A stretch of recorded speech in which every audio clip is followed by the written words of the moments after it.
All right, welcome again to Inside Gateway. Today we have Brian Wenninger, and we're going to talk a little bit about the Hog and Jog today. That's why I wore my shirt, and real excited. That's coming up on October 20th. But then also want to talk about what Brian does currently here at the school. Sure. Yeah, so currently at the school, I'm teaching an Algebra 2 class. So I stepped away from Gateway last September. Okay. And when the school year came around, there wasn't anybody who had filled in for the math position. And so I talked to Miss A and said, hey, if you don't have anybody, I'd be willing to help. And so I'm excited to be back, glad to be back, but just teaching one class right now. Okay. So, yeah, let's go back to, what was your first exposure to Gateway? Sure. Growing up or... Yeah. I can remember hearing about this sale that happened at Gateway Woods. Yeah. And I can remember even when we lived, so I grew up in Laddie, and when we lived there, I remember asking somebody, would that be something good to take the kids to?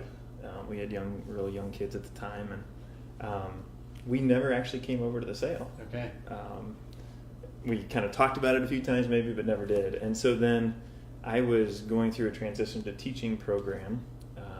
You had to have a bachelor's degree already, and then you were wanting to become a teacher. Okay. And so I did a transition to teaching program. And while I was there, Diane Gerber sent me an email that said, Gateway needs a math teacher. So that then started a kind of back and forth with myself and Adam McAfee at the time with the Director of Education. And came for an interview and felt like, I don't know. And the more I prayed about it, when we talked about it, just felt like this is where God wanted us. And so that's how I ended up coming to Gateway. That was in 2013. Okay, wow. So, yeah, I think it was similar time frame from when we came up as house parents. Yeah, in fact, we did our first trainings together, if I remember correctly. Yeah, I remember the Fishers, Paul and Leanne were in there as well, so yeah, awesome stuff. So go back, the transition to teaching, so what were you doing before teaching? Yep. So my undergraduate degree is in computer science. Okay.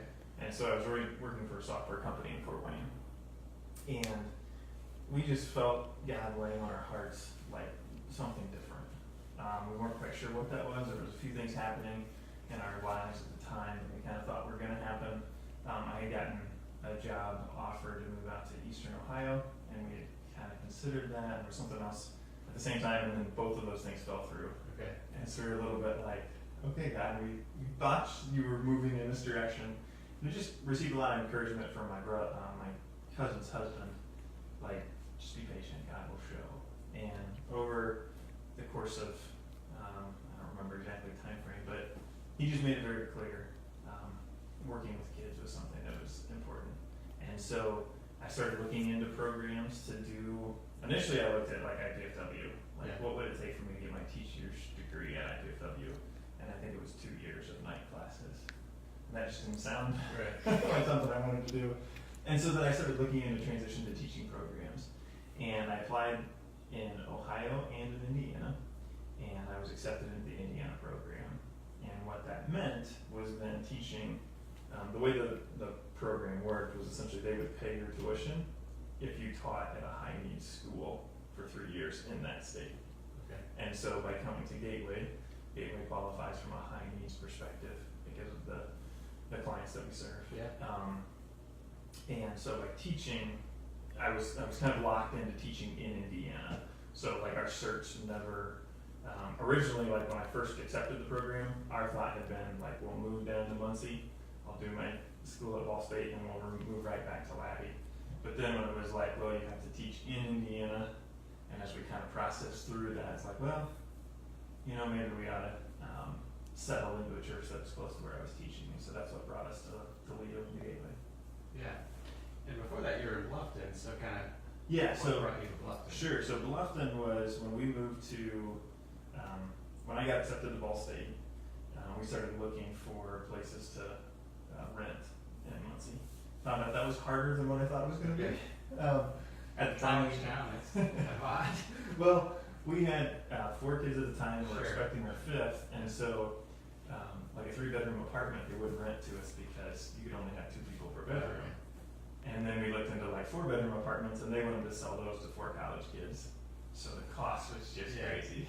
But we ended up, a guy I worked with, his mother and father-in-law were farmers down north of Muncie, and they bought some land. And when they bought the land, there was a house on the land, and they were like, "What in the world do we do with this house?" So, I mean, as we look at it, we just look at God lining up the pieces for it to all work. So we ended up renting this house. It was out in the country, probably about 15 miles or 15 minutes north of Muncie.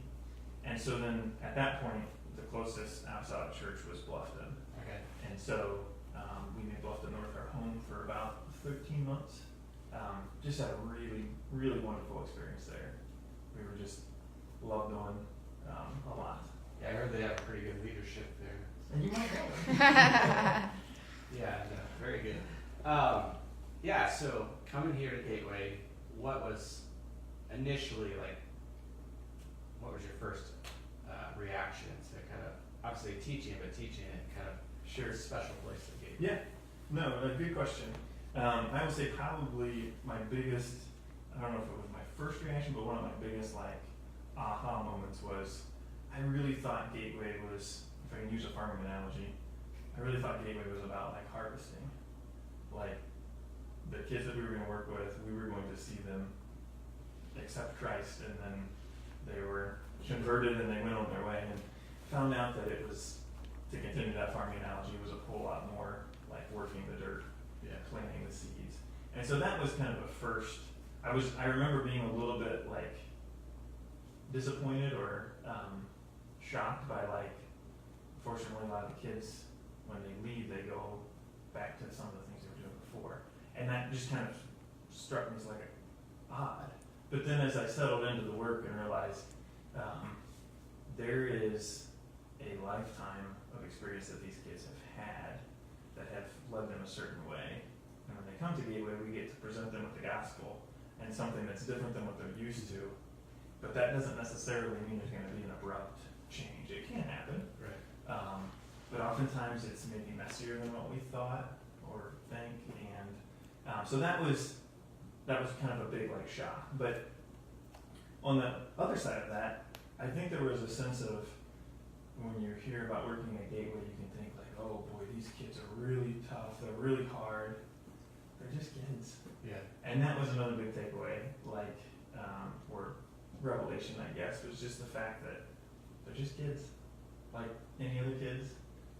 They've had difficulties, they've had struggles, but they want to have relationships with people, and it was good to just work with them and continue to work with them. Yeah, there's a sense of freedom in that when it isn't based on results, because you can just truly be who you are, who God created you to be, and speak the truth in love, and let God do the increase. I mean, that's the gospel right there, and Gateway is an opportunity to be able to live out the gospel, and thankfully we have the freedom to do that. Yeah, amen to that. So, what's a funny memory or a story that just comes to mind, or something over the 3 years while you taught here?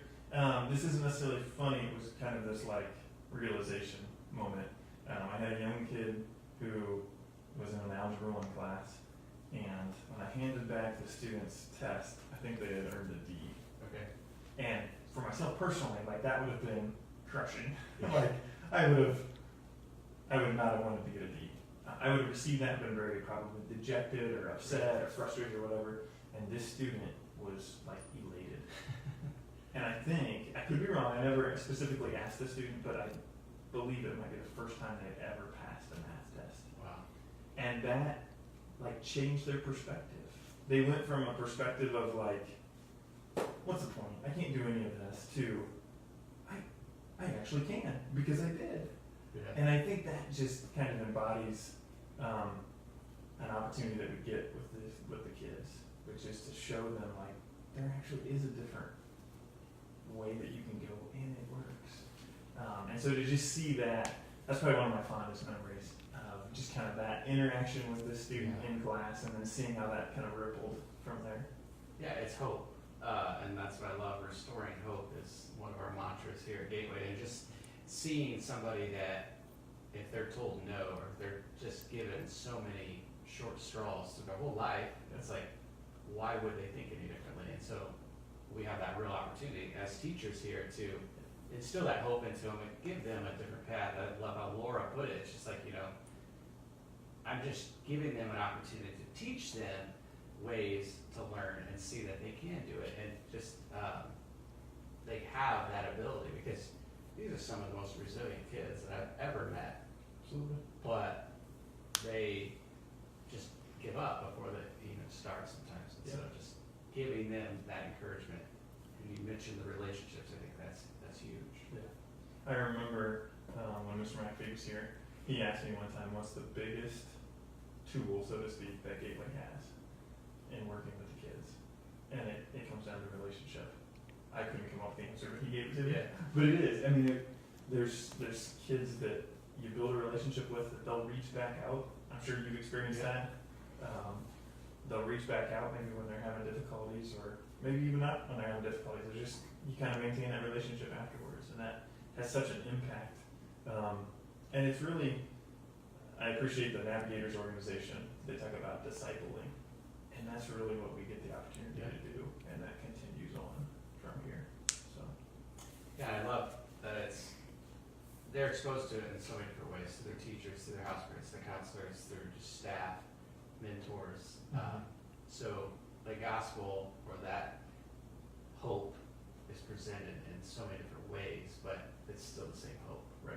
And it's just a beautiful thing. Absolutely.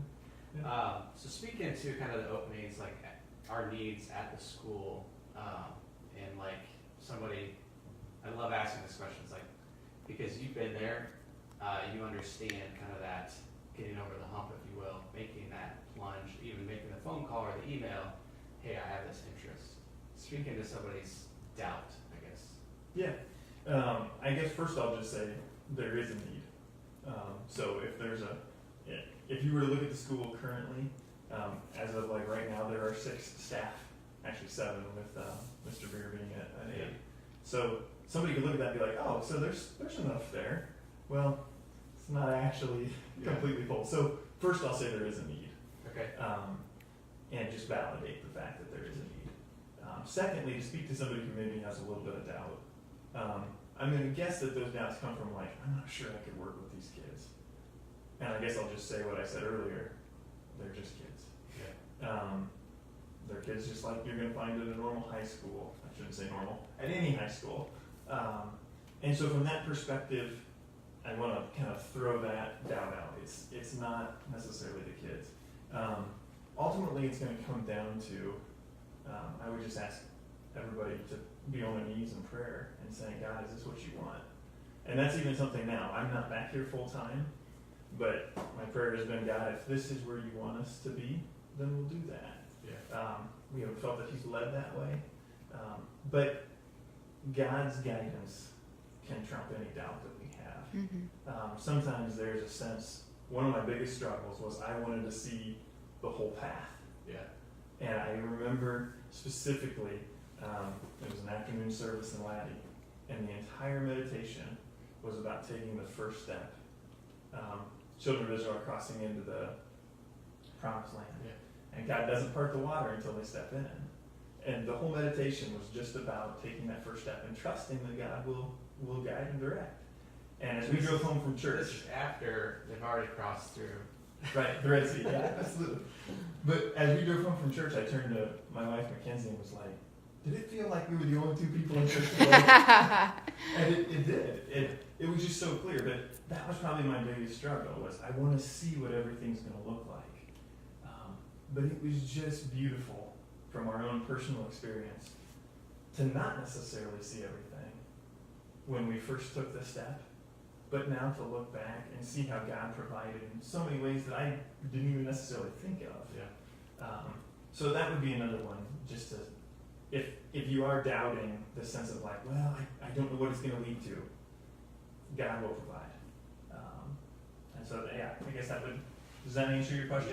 Yeah. So So, not to take too much of your time, but speak of the Hog and Jog, Sure. kind of why we do it, and a little bit what somebody can expect if they come for that day. Sure. While I'm doing that, I'm going to pull up my computer so we can look at how many registrations we had. So the Hog and Jog started, Clint Plattner talked to me a couple years ago and was like, hey, what are your thoughts about having a 5K? Yeah, that'd be great.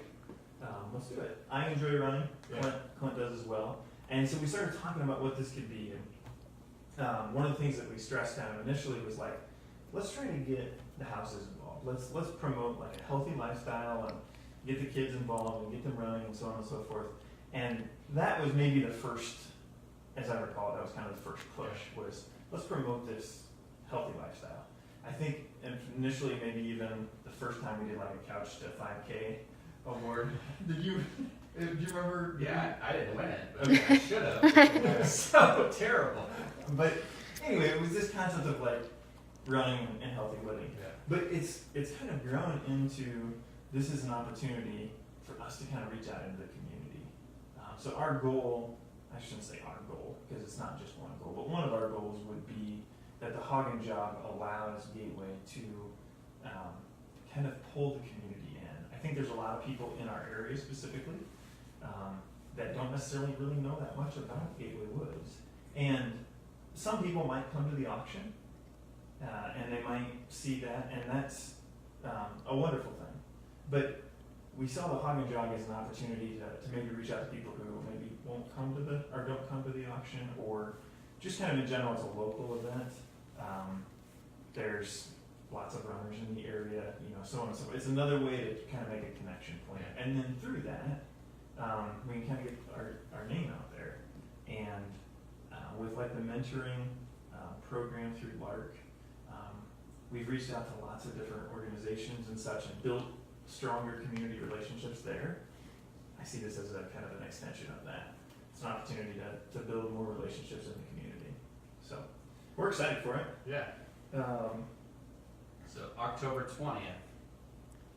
Yes, October 20th, and registration is open until I believe the 18th. Okay. So people have to be registered online by the 18th.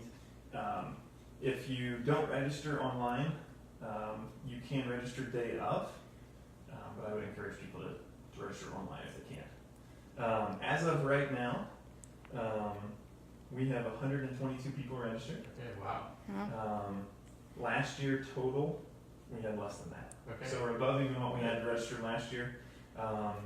And I'd like to see that number grow. Yeah. It would be wonderful if we could get to the 150, 200 range. So for those of us that don't train, the name says Hog and Jog. Sure. There's a lot of walkers, there's people pushing strollers. Yep. It's a family event, so Right. no matter your capacity of endurance, it's for you. Yes. No, that's a good point. I should have spoken a little bit more to that. So there is the running side, absolutely, and so there will be awards for the fastest runner and so on and so forth. But it's also geared toward, like, we do want families to come out. So like registration, for example, we set it up. If you're going to register as a family, you pay $75 total if you've got 3 or more people. Okay. So if you're going to register 3 people, it's $75. If you're going to register 10 people, because you've got you, yourself, or you and your spouse and 8 kids, it's $75. So we really wanted to encourage families to come. People can walk the course. The course is going to be on the sidewalk and down through the park. In fact, I think we have a link on the website that has the course. But then afterwards, we're going to have a hog roast. So the hog is actually going to be, I guess, roasted the night before. We'll have pulled pork sandwiches, and there'll be a meal. It's actually tacos this year. Oh, okay. Tacos. All right. But there'll be a meal, and during that we'll have like a hayride, and there'll be other games. Just kind of a family environment, family atmosphere. So that people, even if they don't want to necessarily run, they can come and enjoy the day. Very good. So is there anything you would like to add or share, just in general? I don't think so. I think Okay. we covered. Sounds good. Well, as you heard Brian talk about, October 20th is our race day for Hog and Jog. You can find all those details on our website, gatewaywoods.org. And we are still in need of some volunteers as well. So contact us today, call us, email us, and we will fill you in on those needs. But as mentioned, we still have needs for teachers, house parents, others. That's at our careers page, also on our website. I think in 2 weeks, Emily is going to bike the course, so you kind of get a live look of what you're going to ensue if you do come that day. But anyway, we're thankful for you tuning in today, and we'll see you next week.